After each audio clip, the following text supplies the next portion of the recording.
किताब नरगिस चौथी जमात के लिए सफ़ा नंबर 113।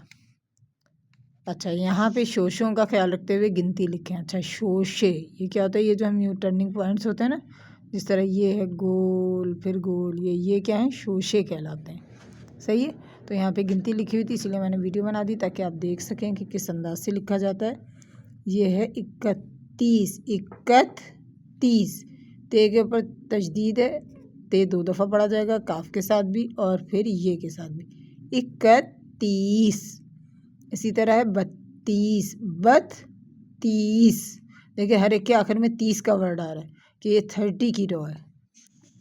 33, 33। 34। हमेशा पहले आप इस तरह लिखें, जैसे मैं 34 लिख के भी बताती हूँ। चौन ये बना दिया, फिर आपने ते बनाया, फिर ये बनाया, फिर सीन बनाया। इस तरह करके आप बनाएंगे तो आपकी कोई शोशों की मिस्टेक नहीं होगी।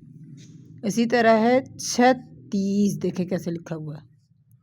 37, 38, 39 और आखिर में सबसे इजी 40। ठीक है, यहाँ 30 तक में देखें, यहाँ तक आ रहा है, आखिर में 30 का वर्ड आ रहा है, फिर यहाँ आ गया 39 और यहाँ आ गया 40।